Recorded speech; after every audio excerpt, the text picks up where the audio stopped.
F back in wrestling. Elbow drops and lariats from the top rope. You can't cope. The effing wrestling podcast in the house. Now that's dope. Starcade and SummerSlam all rolled into one. Drop kick, sleeper holes. 1, 2, 3, done. Whole mics like Mean Gene or Gordon Soley. I'm Ricky the Dragon Steamboat with that Crockett trophy. So listen closely as we approach the final hour in an instant. Hands raised, crowds phase without the time limit. Effing wrestling podcast with that ultimate finish. Suplex, now you're ending. Yes, yes. Ladies and gentlemen, enjoy the show. Let's go. What's up, everybody? It's time for another episode of Effin' Wrestling, baby. JR, how's it going, my good friend? Chase, good, man. How you doing? I'm great, dude. Just chilling out. It's Friday. Yep. I have my good buddy right here. We're about to talk about the greatest subject there is, professional wrestling, baby. Wrestling. And today, this week, y'all, we are honored. This is a very, very special episode of Effin' Wrestling. It's our 12th episode. We've been doing this, I think, for what, 3 months now, JR? I think so. And yeah. This is one of the reasons we started the channel, man. I cannot wait for this. Can you do the announcement, please? Definitely. So yes, we have the owner of UPWA, the United Pro Wrestling Association. Am I right? Yep, that is correct. Donald Brower joining us this week. Thank you for joining us, man. I'm glad to be here. I'm glad to, talk with you guys. I know we've discussed stuff and you guys want to do something, so I'm glad I could come out and give you a little time before the show. Absolutely, man. Awesome. Thank you very much for just giving us any of that time, dude. We're all fans of professional wrestling and just love the fact that you bring it to our little Cape Fear area here, man. That you bring that wonderful charm of pro wrestling, that art form of it here, dude. I'm so excited to hear your stories about it. Where do you want me to start? Start from the beginning, man. Where childhood, where you love of wrestling, where'd that come from? I grew up in New Jersey, right outside New York City, and I kind of got hooked on WWF, Hulk Hogan. Back in the day, 80s WWE, most Northeast kids did. And I was, it was one of those things where I really enjoyed it. I loved it. My grandmother, on my dad's side, I remember purchasing WrestleMania 6 for us because she was a big wrestling fan too. And she remembered awesome. The old days. And that was Ultimate Warrior and Hulk Hogan, right? Champion versus Champion. Yeah, man. I remember I had that on VHS as a kid. That was one of my favorites to watch growing up. And then we also, where we lived, my dad would, back then tickets for shows were dirt cheap at the Spectrum and the Meadowlands at the time. But they might have called it Brendan Byrne Arena, who knows? But it was the Meadowlands, so it still is. Right. And we would go see that, and also went and saw the old closed captioning for WrestleMania, or that's closed circuit for WrestleMania 2 and 4, the precursor to pay-per-view. Wow. And saw those, and it was fun. Wow. And then as I got a little older, everybody kind of was like, "Oh, he'll grow out of it," and I really didn't. And as a matter of fact, my yearbook quote was, it asked what you were going to be, and I said I was either going to be in the business side of pro sports or in professional wrestling. So it was cool to kind of go back to my high school reunion, and they go, "Oh, what are you doing?" "I'm in the business side of pro sports, and I'm in professional wrestling." Right. All these insurance salesmen who wanted to be writers and all this other stuff, right. and we're dragging through life. I'm doing what I want to do.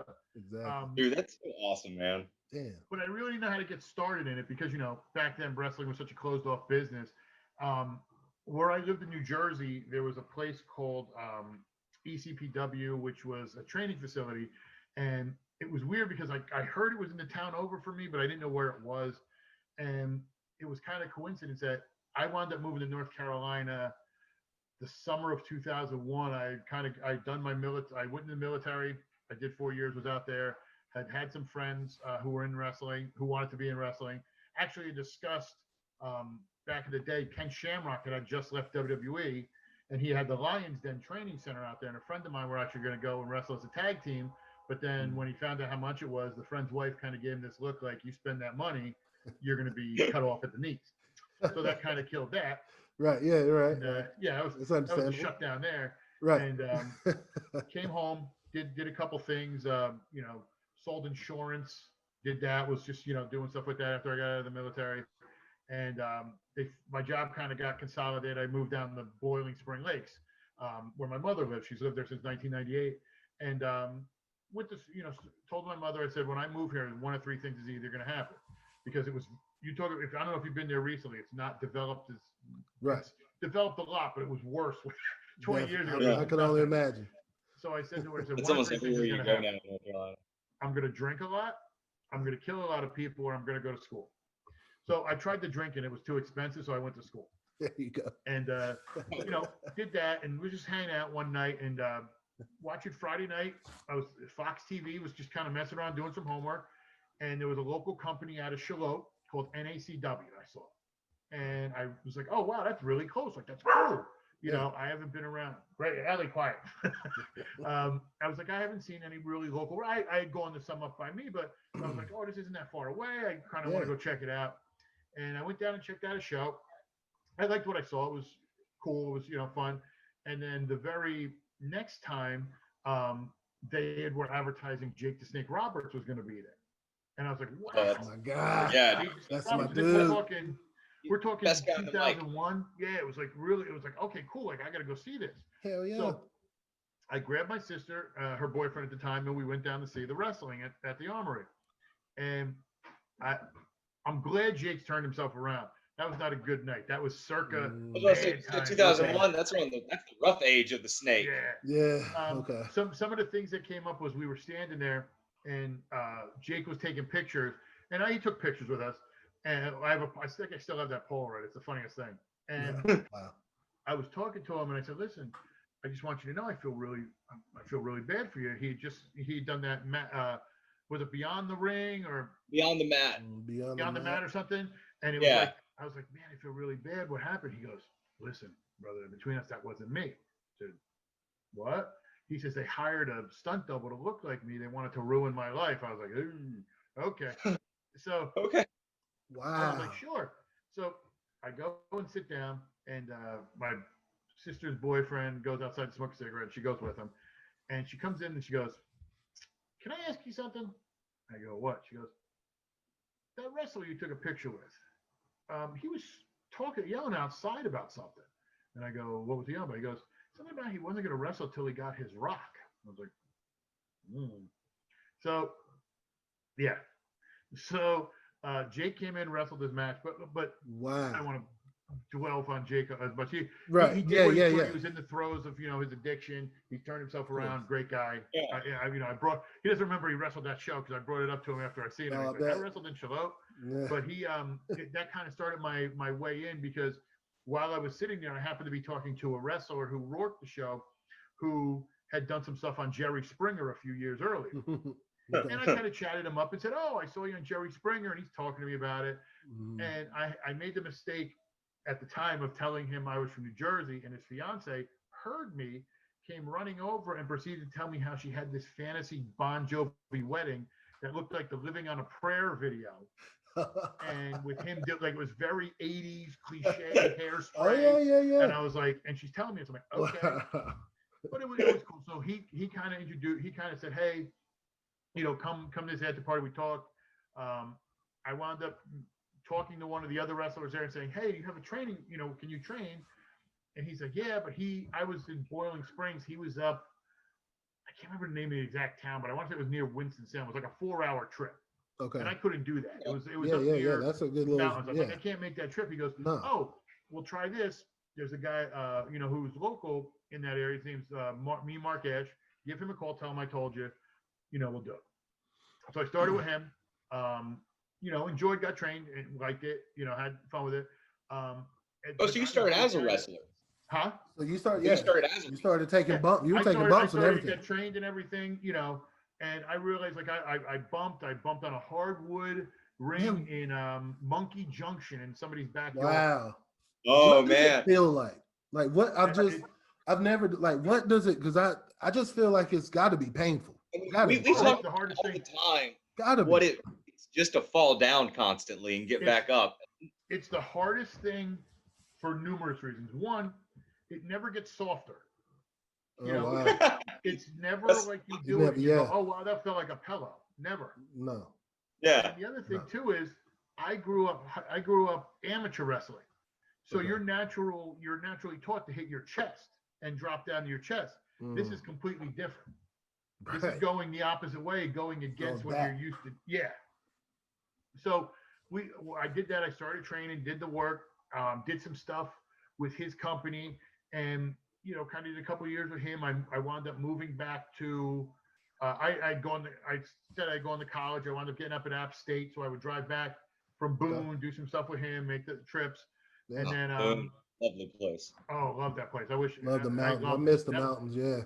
That was I was up there when they did the Miracle on the Mountain against Against Michigan. Against Michigan. No, that was up. Furman Furman scores with about 4 seconds left on a touchdown.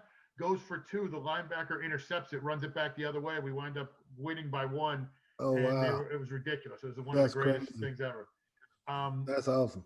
And then so I moved back, and then he kind of told me like, listen, I'm gonna. I kind of was more his talent scout because there's a lot of up north talent. Like for example, I had Robbie E, who's Robert Stone in NXT, on my back porch as a rookie, talking to him about coming down to wrestle. Wow. And Robert Stone brand. Yeah. So Robbie E's wrestled for me before, but I remember him being on my back porch talking about it. And That's that was cool. to tell you how the business has changed. There was an argument between me and the person who was bringing him down. He wanted $50. The guy wanted to give him 30. I said, I'll give him the 20. He goes, no, I don't want to set a precedence. So, Wow. it is what it is. Some people don't want to say that. Yeah.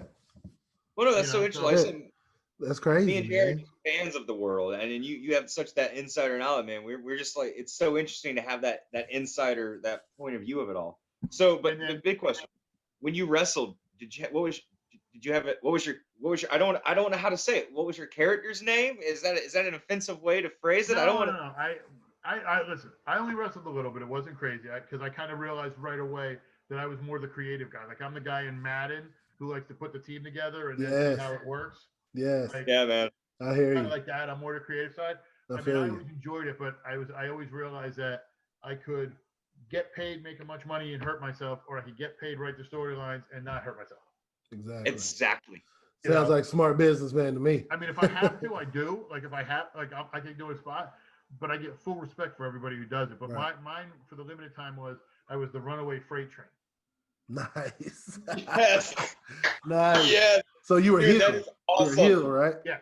Heel. So gotta be heel. That name. Effing wrestling is a heel channel, man. We respect the heels here. Hell yeah. Well, that name came from a high school experience when I spent 3 days drinking in the woods of East Hanover, and we were having a keg because our football team was horrible, and we lost. We actually lost by 1 point, and we made our kicker, because our kicker missed an extra point, go home with his parents, or we refused to go. And then we won the one game we won against our rivals. It was this big kegger out in the woods, like 400 of us, and I had started drinking Thursday, and I drank a little bit in school, and I drank a little bit Friday night. So I was kind of had a constant buzz going on. Of course. So I had the best game I have. I have it on tape. Don't remember. We wind up, we're drinking in the woods Saturday night. Yep. And one of the guy whose land it was, his father was cool with it. As long as we didn't go driving or anything, we were all cool. Right. He decided to play a practical joke on us when he was bringing us up some booze, because the entire school was up there. He was a volunteer fireman and hit his lights. So people thought it was so we all started running. So now there's a bunch of us hauling ass through the woods. Yeah. So I can remember doing that. And you ever do something where you just kind of remember something really weird? Everybody stops. I just remember everybody stopping. Me kind of keep going. I hit something. I kind of hit it. I'm like, I don't know what that was. And I keep running. Right. So I hide in my friend's garage upstairs because he had like a barn garage. Yeah. So I go to sleep. I wake up the next morning and he comes up. I go in the house. I go to the bathroom. He goes, dude, where are you at? I said, I was up in your grass. Oh. He's like, do you know what you did? No. So he goes, come follow me. So we start walking up, and it was about a half mile to his house from where we were at. Yeah. So we walk up there and we're walking in the backyard, and he goes, yeah, you know what you hit? I go, no. So as he walks me up, I realized that the one neighbor whose yard we used to run through must have gotten pissed because he put up a wood fence. and I ran through the wood fence like Wile E. Coyote type stuff. And you saw your imprint in the My friend said you hit that son of a bitch like a runaway freight train, and like that a was my runaway name. freight train. Yeah. Hell Dude, yeah. That's I perfect, used that when I man. got a little older. That's awesome, Dude. man. Holy shit. Yeah, man. Me and some friends, we ever since like wrestling games gave you the option to create your own wrestlers. Me and one of my best friends have been making ourselves, and then it just expanded out to our own wrestling federations and wrestling characters. And I swear, man, on like the latest WWE 2K18 or 19, there's at least 118 characters, and that's counting like managers and valets. I'm with you. I love the That's booking, amazing. storytelling of it all. JR will tell you, man. I like seeing. I'm a natural writer. I have a degree in broadcast journalism. I write. Okay. I was in sports writing. Awesome, dude. I was, I covered high school sports for years for the Star Ledger in New Jersey. So like I covered those kids, and I still do it. So it was always that kind of being able to translate a moment and showing it. And for me, with a lot of the stuff, especially now with wrestling, is I almost consider myself a baker because I can have a great idea, but if you don't have the right ingredients and the right parts, that idea can go out there and get done, but be horrible. If you don't have the people who can actually do it and work with people, then it's all useless. Donald, you're speaking my language, man. I'm a writer too, man. I'm a theater arts major and I'm a playwright. And I got out of acting and almost the same reason. Like I could be up here having to memorize lines, or I could be off stage and just tell everyone how I want it to look. And dude, when I write, it's that same thing of like how the long-form storytelling. And that's what I love in wrestling is instead of these wham bam moments, I like these long stretched out.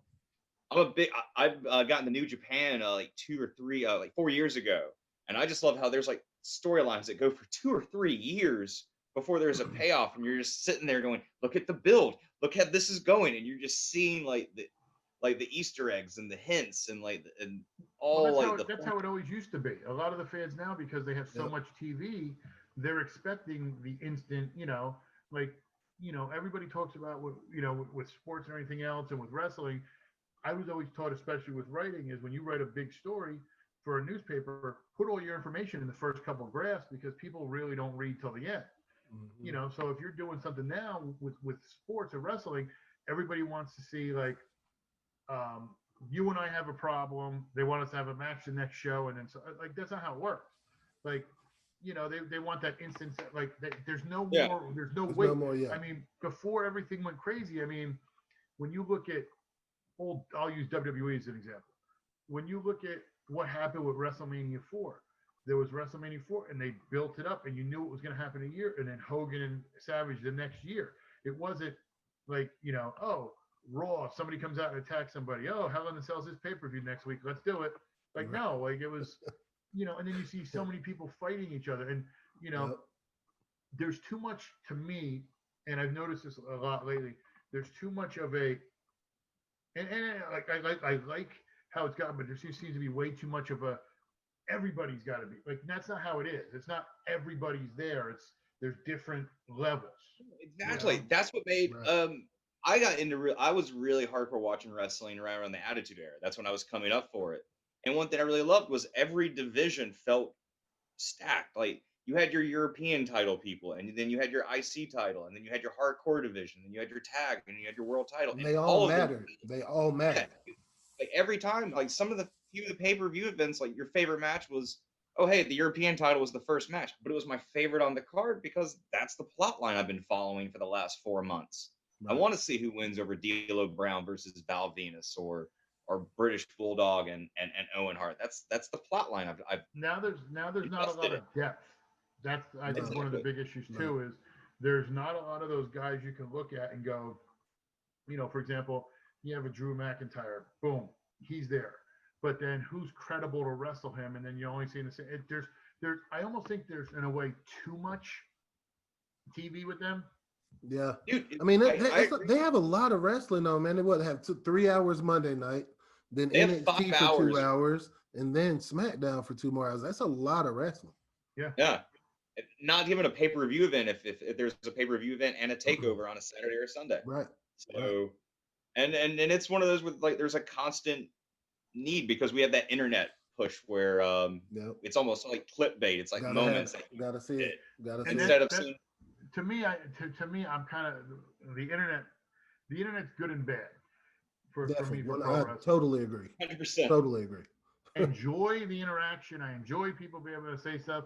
But to me, and I always laugh because when you get in the business and you're young, you're like, oh, I'll never be that old grumpy vet. And then you find yourself reading and you're like, oh, I'm that old grumpy vet. That's how I feel now. That's how I feel about wrestling now. Like, I'm the old grumpy guy of the show. Like, he's the young AEW guy. I'm the NXT wrestling guy. You know what I mean? To me, so, all right, let me ask you this. I want you, and you can tell me your honest opinion. Okay. AEW this week with that singing between Jericho and MJF. Who do you want to go first? Go ahead, Chase. Go ahead, Chase. I loved it, man. I loved it. I dug it. Right. I dug it because it worked. I was a fan. It works in the context of the characters. Now, I will admit, if this was something they had done on WWE, it'd be bashed across the boards. And I get that this is a moment that kind of like tore wrestling fans in between. But because it's Chris Jericho and MJF, who are just characters, they're not like the ring workers. Chris Jericho is, huh? Your two top heels. Yeah, your two top heels. And singing. How do you cheer? How do you boo MJF now? How were you ever gonna boo that man? He's too good. Because he's such a dick. You gotta boo him, right? Yeah, I mean you can. I reverse. How do you take MJF seriously? Good point. That's a good point. If you're out there doing show tunes, like look at it from us. Look at this from this point of view. Yeah. And you I watch it from both ways. There's stuff take us to school, baby. Take us to school. Yeah, no, man. I love it. It's both because there's times I look at AEW and I go 100%. And there's a couple times I look at NXT and I'm like, know, and so to me it's like if you were, and this is the test I use for it. If you were to take a highlight reel of your week's show and show it to a person who's not a wrestling fan, what would their reaction be? What would they think? If I took that video of them dancing and showed somebody who wasn't a wrestling fan, they'd be like, what? This is like they know what wrestling is in the old school. And that's what you're trying to do. To me, I think I don't agree with how a lot, like, yes, I think it's more athletic. Yes, some of the guys in AEW, yes, I've used Sunny Kiss. There was somebody on AEW Dark a couple weeks ago, Anthony Bowens. He's wrestled for me. Like I said, Nyla Rose. When he first started, Dax Harwood was known as KC McKnight. He used to be a bouncer down at City Limits Saloon. Oh, that's crazy. He grew up around here. He used to work for me. Yeah. So he's from the area. So you see those guys and you see the workers, and then it's like you look and I don't understand a lot of it. Like I'm based on the wrestling. You tell the story through the moves. To me, I almost think it comes off gymnastic-y because it's like it's not what the moves mean. It's make the moves and we'll make something mean it later on. It's like, oh, I gotta do the flip here. I gotta do the flip. Like that's the end of the match. Mm-hmm. Like the whole point of the match is to tell the story of what you're trying to get across, not that's more choreographed theater. Absolutely. And that's like one of my, just off top, I could just think of it was Cody versus Brody Lee. The spot where they went the pile driver through the table, off the ring, through the table outside the ring, right? Mm-hmm. From there, they get up in the ring. He puts him in the crossroads finisher. Brody Lee kicks out. Like how? How is that possible? How? I'm also trying to figure out, because this is what I don't understand either. And maybe it's because it's new. And this is how I look at it. My critiques with AEW. There seems to be no long-term plan. And what I mean by that is, like, look at what they did with Brandy. She's on camera. She was a part of this Nightmare Collective. That changes. Then she's a part of this. And then you brought about Brody and Brody Lee and Cody. Mm-hmm. He beats the crap out of him, takes the title, and then all of a sudden Brody Cody's back 2 weeks later to say he's going to be a judge on some show in TNT. Comes back 2 weeks later after that with a different hair color, and then wins the title back. What's the point? But then gets taken to the limit by Orange Cassidy. Yeah. Chase, like, what do you have to say? What do you think? What do you think? I will go. I do agree. I liked everything up to when Brody Lee lost the TNT title. I was very excited. I enjoyed this. Talking about the long form storytelling. Me and JR have talked about this. The one defense I had for it, especially the squash of Cody by Brody Lee for the TNT title, was you'd had Cody doing the open challenge every week. Every week, he's fighting all these new people who are AEW alums, and then people who are on the indies. I became a huge Warhorse fan through just that match and started really studying him. So I like the storytelling of, oh, hey, Cody got squashed because he's just been beaten in all these different styles. Even when this match was Sonny Kiss and you had Arn Anderson yell at him, it did become all this pointless because of like when he did come back, he picked up right where he left off. Well, not only that, think about this. And this will be my point of view. If I'm wrestling somebody and I get beat down, am I gonna and the guy not only beats me up, beats up my friends, beats up my family, his girlfriend or whatever she is, chokes out my wife, I'm gonna sit there and wait for my music to go off and come out and be like, hey, here I am, and then beat up somebody else. Like, just it's not like, it makes no sense. Right. So sometimes I agree. Sometimes it doesn't. I love that. That's what it needs. That's what wrestling needs. It needs that full raised drama to it, man. Like I said, I have a theater background, so I always kind of see wrestling with that kind of live theater. I'm a big comic book fan, and that's kind of what it is. It's this long form storytelling with this history that always has to be referenced when you're talking about it. No matter what's happened, it's almost like any embarrassment that happens, you have to reference it. Any beating that's taken has to be referenced and be avenged at some point. And that's what I like. And I feel like that's something that's been lost in wrestling as well.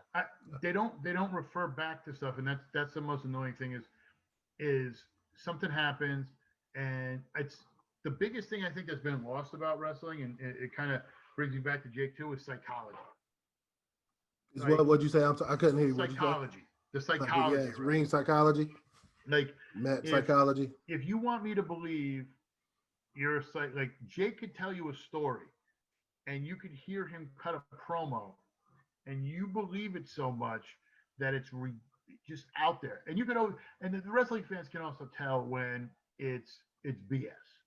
You know, if I put something out there and, you know, I have a wrestler who everybody knows is this nice guy, and all of a sudden he's out there like, I hate all of you. It's not. Yeah. And that's the thing. Like, there's a different way, and like, you know, switching to NXT, that's almost just to me, in a way, WWE light. Like, that's Triple H's version of how he wants everything. And yeah. Like, can we get? I've seen him on the Indies. Can we get a good American girl on that program? Because everybody seems to be from Australia. Right. And it's like, it's Australia, New Zealand. Like, I can't remember the last time there's been just a really good American girl. And since they all been called up to WWE, like Bailey, Charlotte, all them, they were all called up, you know? Yeah. Sasha, like that. Like, it's like, you know, it's okay. It's a good point. This New Zealand girl's wrestling this Australian girl. She's going to wrestle this. Yep. And it's like, there's not that. And then the other ones, for some of those, is like, there doesn't seem to be a sense of, they want it to be almost equal to the other two brands. Okay, that's fine. If that's the case, there's a couple problems I have with that. Why weren't they included in the draft? If that's what you're going to say. How can they kick their ass last year at Survivor Series and yet aren't even considered part of the draft this year? Aren't considered part. Makes no sense. And then when it comes to it, you're basically at points cherry picking some of their best wrestlers to improve your upper part. Matt Riddle went up, you know, and it's like when you announce it and you say he's promoted, that's not making it seem like you're treating him like the third, you know, third brand. Yeah, it's treated as developmental. And then they never can bring people up right. I mean, thankfully Mercedes Martinez got out of Retribution being luckily. like, that would have been smart, but there's not logic. Like, don't even like Retribution. Don't even. Well, this group of people who hate WWE and wants to destroy them signed contracts and was drafted. What the? What is this all about? What? Like, we hate you, but we'll take that money. Right. Yeah. Right. And the thing, they were B-listers at best.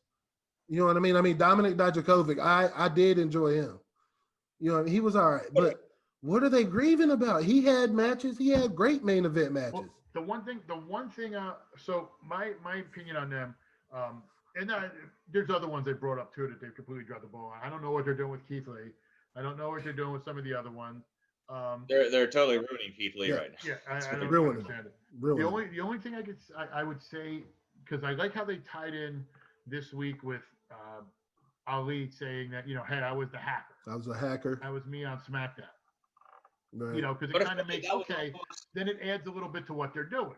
Mm-hmm. Yeah. So the one thing I look at it is, I guess you could say that's his issue, and I think they're going to be, my opinion of looking at it and the way they've kind of done it, I think there's going to be a little interaction.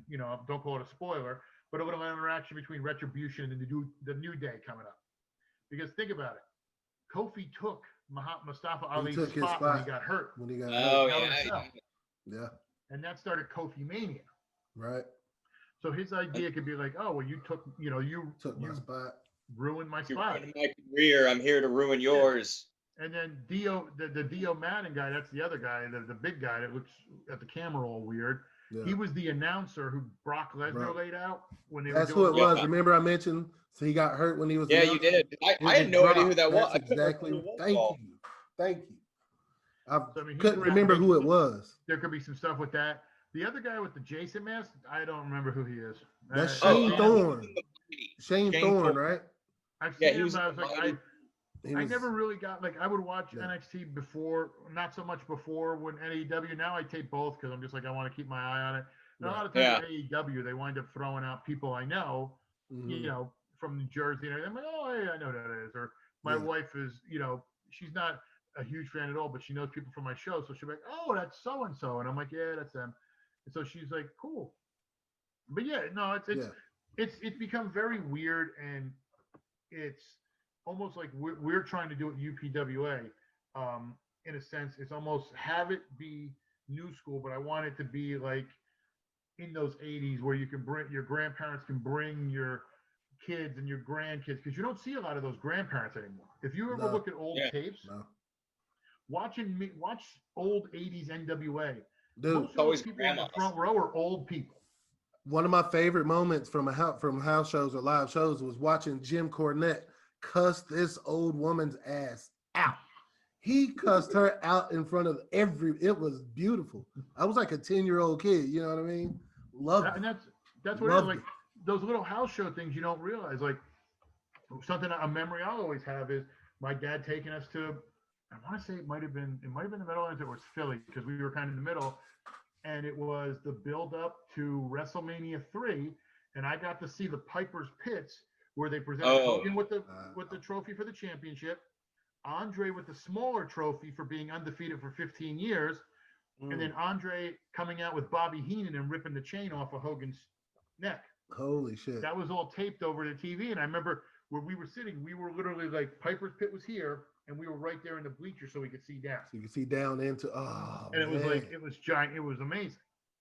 And those are, I don't think that's, and that's obviously, we want, it's the memories you remember. And that's what we want to try to do. Like being a local wrestling company, you want to make those moments for those kids because you want to make the fans out of everybody. The parents are going to know it.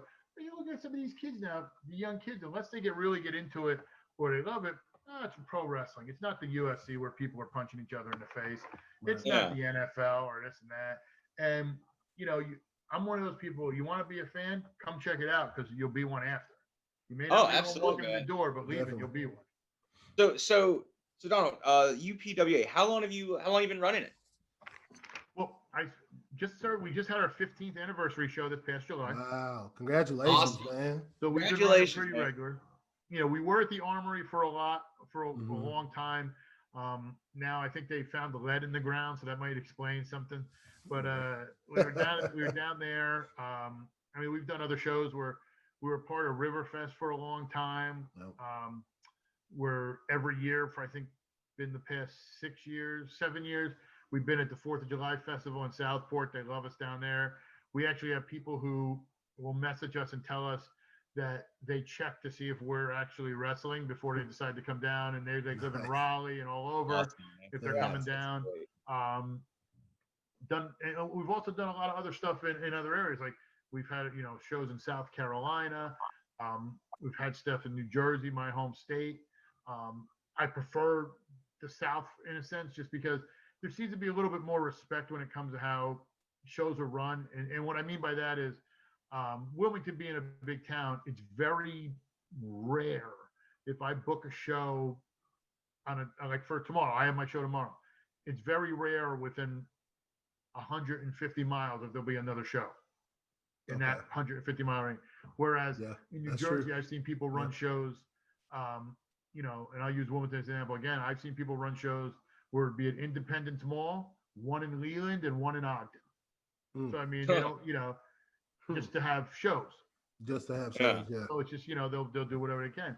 I'm also like I enjoy like helping people reach their goals and dreams. Like you letting them, like I said with the high school wrestling. Now you get the pro wrestlers. They start out, they come in. You see them as this young kid who's doing something. They put on a little weight. Next thing you know, it's like, oh, I'm wrestling on TV, and I'm wrestling on this, and doing stuff like that. And it's like it's enjoyable to me. And So in the 15 years, I've had a great amount of people. Right. So you said you have a show this weekend. It's the Fright Night, correct? The name of it. And you have the 13th annual tag team tournament going on. So you've been going for 15 years. So you've had this tag team tournament going for 13. Me and JR, our first episode was ranking our favorite tag teams, because we're both massive fans of it. It's one of those angles in wrestling that I've always just been a huge fan of. Like Legion of Doom is what got me. I mean, they're number one. They're the greatest tag team ever. Well, what were your guys' top 5? Tell me what your top 5 was, so I know what you were. Top 5. Well, Legion of Doom. Our Road Warriors was number 1. Road Warriors number 1. FTR was 2. I think I had. Did we both had them 1? Did we both have them 1 and 2? No, No. I had FTR lower. Yeah, you had them as 5 because I had them as number 5 just because they were so new. That's right. Steiner Brothers, Harlem Heat, and now that I'm on the spot, I'm blanking on what my 5th spot was. Dudley's, I think. Dudley's, yeah, that was my 5th spot. And I had Road Warriors. Then I think I had Dudley's. You had Lucha Bros. Lucha Bros was your 2nd. Does that surprise me? Lucha Bros. Did I really?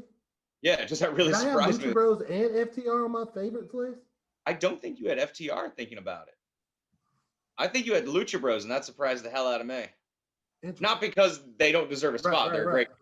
Just because they're so new. Brainbusters. But yeah, the Brainbusters, Heart Foundation, Harlem Heat. Yeah. Yeah. What about some of yours? I'll give you my 5 real quick. Yeah. Legion of Doom, Road Warriors. That's absolutely done. Right there. I see that. I'll throw the Dudleys in there, just longevity. Thank you. Well, you said you're from Jersey, so ECW, right? Bubba Ray Dudley's attitude, I'll excuse. He's not exactly the nicest guy. Never comes out that way. But I digress about him. I'll throw in the Brainbusters, because you know what it was? I didn't like them in the day, and you see them with the NWA and the old stuff, and you kind of realize the style they had. I'm going to throw the Midnight Express in there as well. That's who it was. I had them at number 3. Okay. I had them at number 3. I had them in there. Yeah. More Stan and Bobby than of course. Stan and Dennis for me. 100%. I like both of them, but I thought did that. And you know what? I'll give you one that a lot of people might not know, but was a really solid team. Steamboat and Youngboy. Okay. That's an early 80s team. That was they're early. George and everything, and Michael Youngboy retired. But you look at that team. That team was so smooth, and they blended really well together. You know, they had some really, really good stuff. And then obviously honorable mentions. You want to look at like an FTR. I'd throw a Minnesota Wrecking Crew in there. a couple teams like that. I'm going to plug one, Team Pitbull from my squad. Now, There you go. There you go. But, there's some really good teams, and I think that's one of the arts that's lost with everything, because you have fans now who just see two guys thrown together and they get the belts and that upsets me so much. I hate what WWE does of going, hey, you're a solo act and you're a solo act. Well, now just be a tag team. Yeah, we don't have anything for you, or we don't have anything for you. Put y'all together and let's see what happens. That is one of the things I'll give a lot of credit to AEW. I think they have a very rich tag division. Oh, yeah. They do, but then there's some you're kind of like, right. There's a few. I'm a big fan of Butcher. Like who?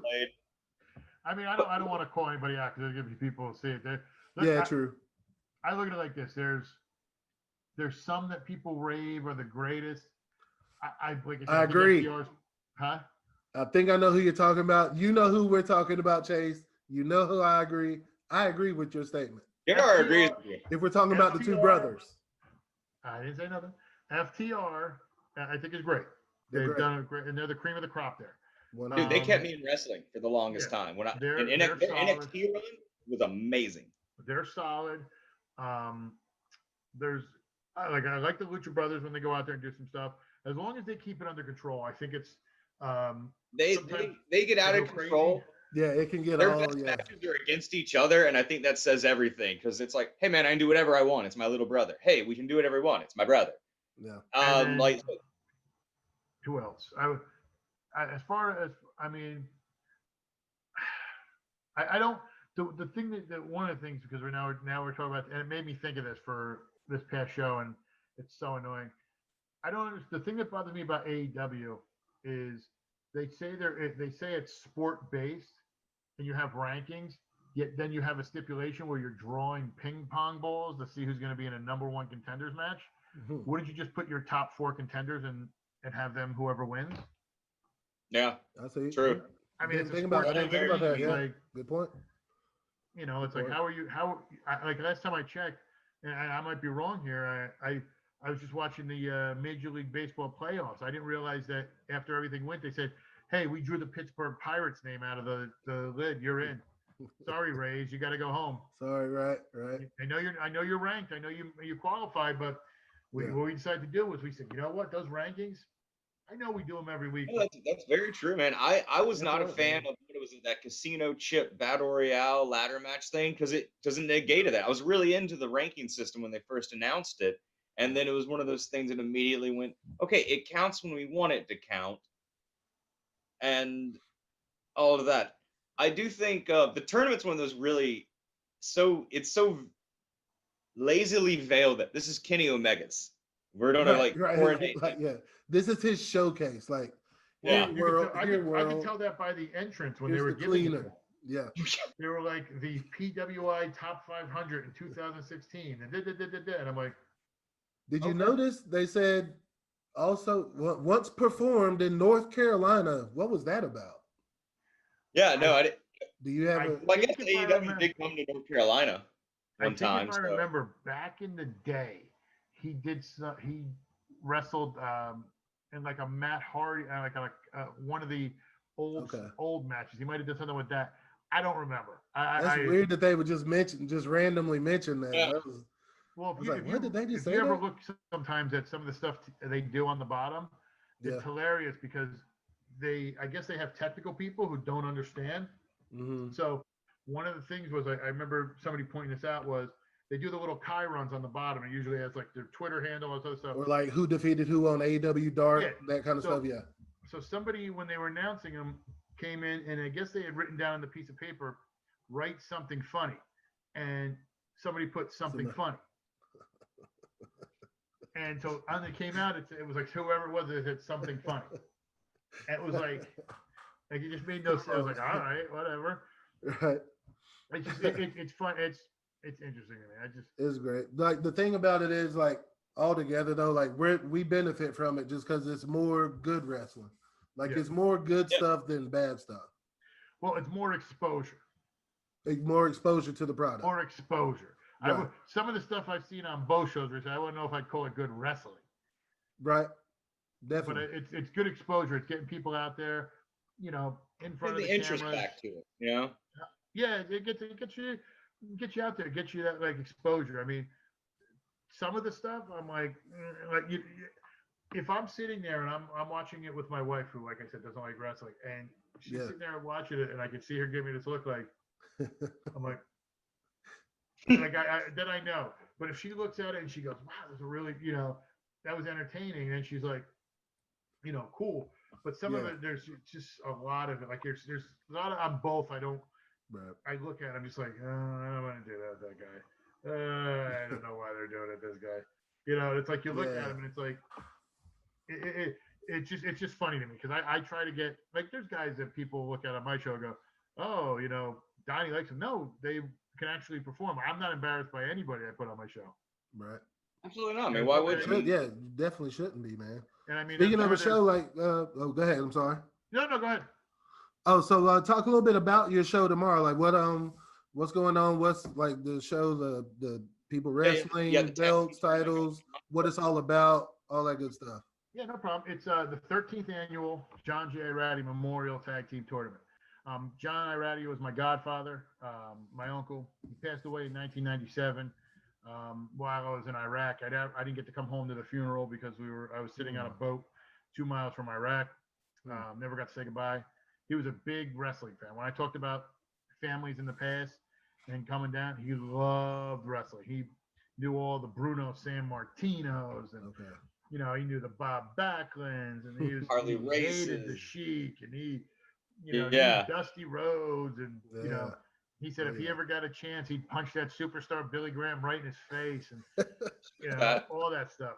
And when he passed away, you know, I took it hard, and as I progressed and got into the business, you know, I kind of always wanted to do something, and I started when I started in 2005 at the Armory with just a sign and a commercial that was literally 30 seconds. It was just black, and it would go pro wrestling and flash the date, and I had people lined up at the door, you know, to do that. I knew I wanted to do something for him coming up, and as we kind of built, got our feet under us, we started doing the tournament for him, tag team tournament. I thought it was something to do, you know, that would honor him, and you know, got some great teams come through it, you know, and wrestling and participate in it. We had our biggest one last year where we actually we were going to try to do it again this year, but COVID, once again, thank you. We had 2 locations. So we actually had a South Carolina and Myrtle Beach southern bracket, and we had a northern bracket in New Jersey. And the winners faced off with our champions in a triple threat match on our January show. That sounds we tried amazing. to do for this one, being the 13th annual. We tried to pick the best of who we could have. You know, we could do that, and then I thought we did that really well. We actually had a little change tonight to it, unfortunately, due to, you know, before we filmed. One of the teams who we announced, Espana, who was a former tag team champs. One of the members came in contact with somebody who had COVID this week, and was told that 2 of his, you know, coworkers had it. So you know, they had to withdraw from the tournament. We found the replacement, which we'll be announcing early in the morning, but we do have the replacement ready. So that kind of changes the little things. But it's 8 of the top tag teams. The winners, it's a one-night tournament. The winners have to wrestle 3 matches, and what they get for winning that is they get to win they get to face the champions at our New Year's Massacre show in January, who's the Pitbulls. And we got some really good teams coming in. Like I said, we have Team Sexy, who's one of the most decorated teams in UPWA history, multi-time champion. They've won the tournament a few times. We have Dem Georgia boys who have been in the tournament multiple times. They're a very solid team. The New Age Villains, who are a really great mix of a young up-and-coming wrestler and a veteran who just, I mean, the stuff they can do in the ring. We were talking a little bit about, you know, the Brain Buster, stuff like that. Oh, wow. Very similar style. Oh, man. Sweet. Very excited. I'm excited. One team that they're making their debut, who I think a lot of fans will get a real big interested in this one. Viva Las Amish. Like, come on, man. Like, dude, me and JR were talking about this before you joined on, man. Me and JR were Viva Las Amish. Well, there's a group called Viva La Amish. Yep. Say no more. Like, say no more, And you right? said this is their debut? This is their debut in the tournament. They were we had a plan. We were trying to get them in for a little while now. We had some stuff scheduled, and like I said, COVID really hurt us this year with how we did, because we were going to be super aggressive with everything. Yeah. We had a March show planned. We had a May show. We had a July show, which we wound up getting, luckily, because it was the anniversary show. That was the one I fought for. Everything else, I was like, okay, I understand, but I'm like, I told my wife and I told everybody, like, I have to have that anniversary show. That's important. That's the 15th anniversary. I can't miss that. Right. And that was the one we did, and then we had one for September. But the thing with September was, I guess you guys had switched to another level, 2.5 maybe. With right. Okay. Yeah. And right. They literally announced it on September 10th, so I couldn't do anything in a day. Right. So this was our, it's kind of one of our event, and we've tried to get them in for a little bit. They're one of the top ranked teams. I mean, they wrestled for Ricky Morton, House of Morton. They were his tag team champions. So I mean, there's a lineage there, and we're very excited for Viva Las Amish, and I think they're going to impress a lot of people. I can't wait to see it, man. I'm definitely gonna be there tomorrow. Like, I'm excited about this. Represent effing wrestling there for us, man. Oh my gosh, man! I can't wait. I can't wait. You have any more shows coming up the rest of the year? Or right now, this will probably be our last one for 2020, just because it's been such a dumpster fire. All the way around. We're trying to figure out. We try not to, compete with the holidays, obviously, with everything coming up. Right now, we're looking at our next show will be New Year's Massacre on January 16th. We're looking at a couple venues for that. We're just trying to find the right place. Like we have 3 or 4 that have said they want to do something. It's just trying to see logistically and everything and get everything. But that's going to be our next date is the January 16th. And I mean, on that show, we're going to have, as far as I can tell right now, it'll be the winner of this tournament versus the Pitbulls. We have our Cruiserweight champion, if that's John Beasley, who won it last show, or Movie Mike, who is going to be wrestling this show. They're going to defend the title. That's another championship match on the show tomorrow. Victor Andrews, our heavyweight champion, will be defending his title. I know Kenny Bangle will be defending the Carolinas title. And Corinne Mink will be our women's champion, who's our women's champion. And happy birthday, Corinne. It's her birthday today. Happy birthday. Happy birthday from effing wrestling.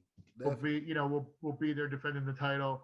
And I mean, we got some really big things, and especially with, everything kind of starting to clear up a little bit. I don't want to jinx anything, knock on wood.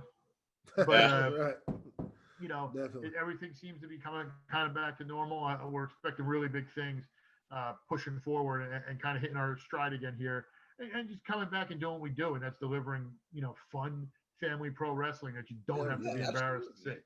Hell yeah, man. No, dude, I love Jared will tell you, I'm not really big into other sports, but professional wrestling has been something I've followed since I was a young kid, like 4 and 5. So it's your storytelling and theatrics, and it's theater where the actors do their own stunts, and it's just amazing. It's like I think Chris Jericho said, and I often agree, like if William Shakespeare was writing today, he'd be booking wrestling, because there's no better storytelling. There's no more epic storytelling than wrestling. It almost feels like modern day. It feels like what Saturday morning cartoons or Greek mythology like rolled into one to me. And I'm really excited that it comes back, man. I'm so happy for your show, dude. It's so cool. It'd be fun. Yeah, man. Thank you for joining. Thank you for bringing wrestling to the city. Thank you for keeping wrestling involved in the city, for sure. In the area, and just in general, and how it's expanded. Jumps territories and things like that. It's almost back to that old territory days, it seems. Right. Hell yeah, man. And that's what we are. We have a lot of guys who, if you come to our shows, you're going to see people you see on, on Wednesday nights or other shows. I mean, our heavyweight champion, Victor Andrews, who's going to be on the January show, he's been on NXT numerous times. Mm-hmm. As a matter of fact, a couple of years ago, if you remember, they did the skit with Bobby Lashley's sisters. He was one of the sisters. Yep. Holy really? Shit. Okay. Okay. I remember that. We have him, Logan Creed, who, big MLW guy. I recognized him from the poster. We got him coming. You know, he's been on shows before. You know, Team Pitbull. They've been everywhere. I mean, they work with George South. They've done. I mean, just the level of talent. You know, I almost feel a lot of people look at it and go, oh well, if you don't have a WWE contract or an AEW contract, you don't make it. And it's like that's not the case. Like we have a lot of talented guys. It's all about getting that exposure and getting that ability to be seen, and that's what we provide. I'm giving a lot of these guys the platform to show that not only, you know, they're the best wrestlers. You know, they're the guys I got. They're not out there. You know, they're not gymnasts who are trying to do something. They're not out there. You know, they're not plumbers working a second job like WWE said people believe. My guys are pro wrestlers. They're out there to wrestle. They're out there. They entertain. You enjoy it. It's old school with a new school twist. It's the old school wrestling you love, but it's not 60 minutes of headlocks. Dude, that's amazing. Awesome, and I imagine if you book them and you hire them, they have to like at least almost go with your idea of wrestling, where it is more in-ring storytelling. It's about that. What are you doing in the ring to show, hey, you've worked that arm. It's an arm injury. Hey, there's this rivalry there. Well, the biggest thing I have when I bring in my wrestlers is I get a ton of tapes. I get a ton of emails. Like, you know, we're looking for spots. I'm very particular when I look for certain people. It's not only what you can do in the ring, it's how you're going to interact with everybody in the locker room, because that's the biggest thing. Because I can bring in somebody who does really well, but if they're argumentative, and sometimes you have guys who your personalities don't mix with. Like I said that, you know, with FTR, when he was Casey McKnight, him and we butted heads. We had different visions of what we wanted to do, but it wound up working out because we kind of came to a head like, okay, this is what we need to do, and that's how we do it. Like I have my ultimate vision, but I also listen to a lot of guys. Some guys have other ideas. The worst thing you can think as a promoter is that you're the be all end all and you know have everything. all the answers. Oh, dude, absolutely, man. If somebody has good ideas for me and says, well, hey, wait a minute, you know, why don't we work these guys? Boom, boom, boom. You know, that's a different story. But, you know, when it comes to it, I want guys who are out there wrestling. I basically want guys who, when you watch them and I watch tapes, aren't making a mockery. It's not a mockery of the sport. It's not, you know, it's not like, oh, well, it's stupid anyway. I'm going to get this done. No, it's a sport. I grew up. Don't tell me the sport I love is stupid, because I will fight you. Literally fight you. Hell yeah. Absolutely. Well, JR, man, like effing wrestling stands for everything. It stands for fans and fun, but the only thing F doesn't stand for is fake. Is that It's not. It's the realest thing in the world, man. Hell yeah. Me and JR started this whole thing because we just love professional wrestling and just love talking about it. And your passion for it, man, is just, dude, you inspire. And like you said, dude, you give people a stage to go out and just do their art form, dude. That's so awesome. Yeah, and if anybody wants to come check it out, like I said, you can come see us at, you know, we're obviously going to be there tomorrow night. October 24th. Where at tomorrow night? Time and place? Yeah, please. Plug. The Ogden YMCA, 7207 Ogden Business Lane in Wilmington. Right by the Ice House. By the Ice House. Literally right next to the Ice House. You go to the Ice House, it's right there. Yep. Some people might know it as the Edge Soccer Program. That's what it used to be. We're going to be there. We have tickets available. We ask that people bring masks just in case. We're going to keep people separated. We're not going to cram everybody in. We want to be safe. You know, if you want to check anything out, we have our website, theupwa.com. We're on Facebook. We're UPWA Nation on Instagram. We're on YouTube. I mean, we've been, you know, a lot of companies only come around for a couple weeks. Page. You know, you might notice this, fans. A couple people only run a few shows and they're out. I've been around for 15 years, so I must know what I'm doing. Hell yeah. Absolutely. Please. Yeah, man. So if you want to have if you want to have a night that you can go out and enjoy with your family and make memories and not be embarrassed by it and not break the bank, come check us out. Damn right. I don't think there's a better way. You'll see, I will be there. I will definitely be there for sure. I can't wait. Yeah, I'm jealous, man. Looking forward to it. Chase has to work tomorrow. Ha ha ha. Yeah. I get to watch some live wrestling again, baby. Hell yeah. Donald, thank you so much for joining us, Donald, man. Thank you come so back much. anytime. Open invitation Yeah. anytime. You are like, any of your wrestlers, anytime. You let me know. I'll set you guys up with some people. That's Hell not a yeah, I problem. please, man. 100%. Please, dude. Anything you need. Not a You problem. have an ally in effing wrestling. From Sure. now, here, Works for me. forever, man. Awesome. Sounds good. So Thank you much for coming on joining board, us. dude. Chase, good to Thank talk to you again. Yeah, man. I'll Always see a you pleasure. soon. Everybody, thanks for joining us. Like and subscribe. Follow our friend Comment. Donald, UPWA, everywhere. Join Check us out the again next UPWA. week on Effin' Wrestling. Later. Effin' wrestling. We put the F back in wrestling.